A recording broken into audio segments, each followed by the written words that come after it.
Hello, it's Monica Dubay with Heal Your Mind, Heal Your Life Coaching.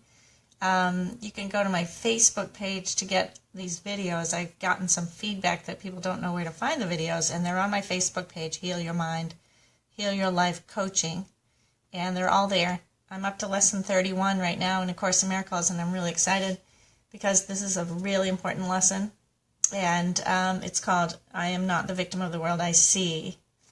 So this is going to really help us to free our minds from the idea that you could be a victim of anything here, that you're looking and projecting your thoughts out onto the world and feeling victimized by what you see, but you've already projected your separation and your fear onto the world. That's why you feel like you're a victim.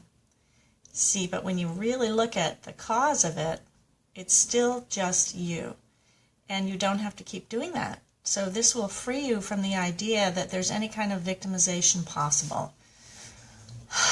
Deep breath and just let go, okay? We're really looking at the fundamental principles of this amazing mind training that teaches you how to become free of your own egoic thinking, really. Your thoughts that cause you so much pain and suffering, and they're not true. So I'm here to help you do that. That's what I've dedicated my entire life to. That's what my program is all about. And I want to get into it right now because it's such a crucial lesson. Today's idea is the introduction to your declaration of release. Again, the idea should be applied to both the world you see and without and the world you see within. So it doesn't matter if you're looking outside yourself, you're looking at objects, you're seeing separation, you're seeing separate people, and you have projected your mind onto the world. This is a really important premise from which you can learn to let go of that action of your mind and free yourself by forgiving yourself for doing that. Just letting go of the whole idea that you thought you had to be separate and you thought that you had to exist in a world of separation and make sense of it. And you don't. Okay, so this is your declaration of release from that entire thing. In applying the idea, we'll use a form of practice which will be used more and more with changes as indicated. It's very specific here. Generally speaking, the form includes two aspects. One, in which you apply the idea on a more sustained basis, so you would do it regularly. I'm not the victim of the world I see. You just say that over and over to yourself. And the other consisting of frequent applications of the idea throughout the day. So, in other words, you can take one subject and look at the thoughts that you're thinking about it. Feel the energy behind ideas of feeling separate from someone that you love, or someone that you're in conflict with and you don't want to be in conflict with them. You can change your mind about that right now. And how do you do that? You basically have to survey your inner world. You have to look at what you're thinking, who you're causing pain to, which is really just you, but you've projected your pain onto someone else, and then you feel victimized by it. It's a very tricky thing, but that's all the ego ever does. During the time, as you look about you and you repeat the idea to yourself 2 or 3 times, then you close your eyes and apply the same idea to your inner world. So first you do it with the outer world, and then you do it to the inner world. So you're going to escape from both together. For the inner is the cause of the outer. That's really critical. If you understand that your inner state of mind is causing your experience, right? You're always getting the result of your thought. If I have someone I haven't forgiven, then I'm holding a resentment, I'm holding agreements, and I feel victimized by that, even though I'm the one doing it. Isn't that crazy? So you don't have to do that anymore. This is a way of taking full responsibility for that action that you have done. And it's like there's a responsibility statement in the Course that's really, really important. And it says, I'm responsible for what I see. I choose the feelings I experience, and I decide upon the goal I would achieve. And everything that seems to happen to me, I ask for and receive as I have asked. So there you have it. It's like this truth statement that brings everything back to you. Helps you to see that it's me, it's always me. It's my thought that's causing me the suffering. It isn't the outside world. It's not someone outside of me that's causing my pain. It's my thought about it. It's my thought about them. So if I'm still holding on to resentment, of course, I feel like they're doing it to me because I don't want to take full responsibility for it. I want to believe that I could be victimized by something outside of me. And that's a very unhappy place to be because the victimization doesn't bring you any joy whatsoever. It makes you feel powerless. It makes you feel unable to change because if you're a victim, you can't change, right? You can't change them. So if you stay a victim, you're staying stuck in an idea that you're powerless. And that's not true. You have all power. And all power is given unto you in heaven and earth. I mean, that's the statement from the New Testament that really shows us that our power to claim our own truth and claim our freedom and our declaration and from this nightmare of separation is imperative. We have to do it. All right, so you get really happy when you start to think and feel this. I don't have to be a victim anymore. I don't have to think that someone else can hurt me because it's not true. It's always still my thoughts and my beliefs that are causing the suffering that I'm experiencing. Okay, when you take full responsibility for that, your life changes. And it's a very happy thing. Anyway, all I can say is my experience is that it's always a joyful thing to forgive someone because it sets me free. My mind doesn't really like holding on to things, holding on to grievances or suffering or ideas of loss or guilt or pain because, well, it's obvious. It brings me that experience.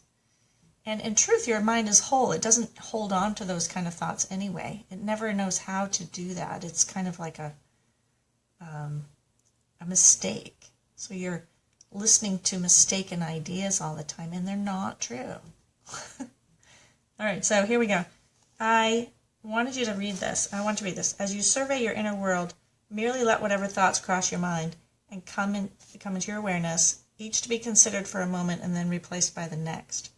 So you're going to survey your inner world. You're going to see who you're holding your grievances with. You're going to see where you still hold on to fear, where you still hold on to guilt and suffering. And you're going to look at it as just thoughts going by. Okay, it's like a stream of thoughts. It says, try not to establish any thought of hierarchy among them. You don't want to make one more important than another, right? You don't want to make one idea of suffering bigger than another idea of suffering. It's all the same. It's all illusion. It's all lies. Okay. So as you sit quiet, do not dwell on any one in particular, but try to let the stream move on evenly and calmly without any special investment on your part. Okay? So if you notice that there's someone you're angry with, notice it and say, oh, well, there it is, and then let it go. Okay? If you hold on to it and grapple with it and make a story up about it, and you're going to be stuck with it. And for this exercise, we're asking you not to dwell on anything, if you can. It's really not that hard. As you sit and quietly watch your thoughts, repeat today's idea to yourself as often as you care to, but with no sense of hurry. This is what I really love about the Course. It brought me to a state of total peace and understanding that I don't have to hurry through life. I can take a deep breath. I can smell the flowers as I'm walking down the street. I can smell these flowers. If I take the time, right? If I stop and, stop the incessant mind of pressure, do this, do that. People have to-do lists. I've never been able to do that. I have a list of things I want to do, and I look at the end of the week and I'm like, oh, I did them all, but I never really looked at it. I was focused on them, but I didn't obsess. All right, so if your mind's obsessive, this is a really good practice. I love it. So in addition, repeat the idea for today as often as possible during the day. Just remind yourself that you're making a declaration of independence. This is true independence, right, of the mind. This is where your declaration of release is going to affect the rest of your life forever. And you'll set yourself free entirely in the name of your own freedom. I love the word freedom. I love that it's equated with love in the Course in Miracles, that love is free, it's freely given and received, has nothing to do with what we do with it here on the earth, where we try to possess it and we try to control it and we try to make other people do what we think they should, which is real suffering, to think that we could change other people. And you can never do that. You can only change your thoughts. But when you change your thoughts, you become happy. So, in your freedom lies the freedom of the world. This is how we save the world. And it's because the world is in our mind. We've projected our entire mind onto the world and told it what it is. So when you set yourself free, right, you're setting the world free. Because everyone's in their own bubble of thoughts and beliefs and projections.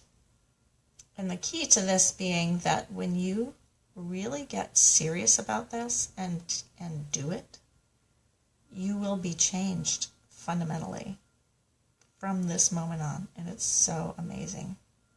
I'm really happy you're here with me. If you want to know more about my coaching program, you can go to healyourmindhealyourlife.com.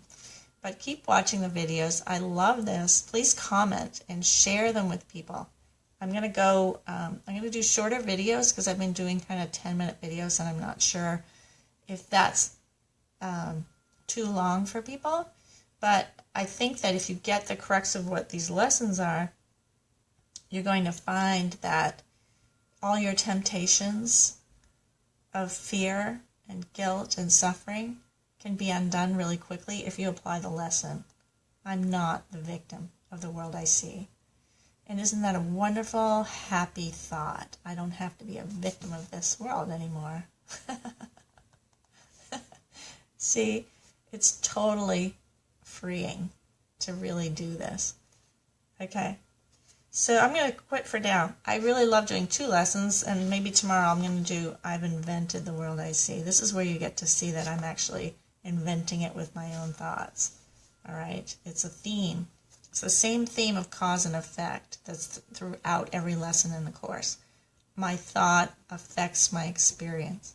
My thoughts create the world I see. So I can decide what I want and change how I experience myself in the world. Right? This is not about escaping the world.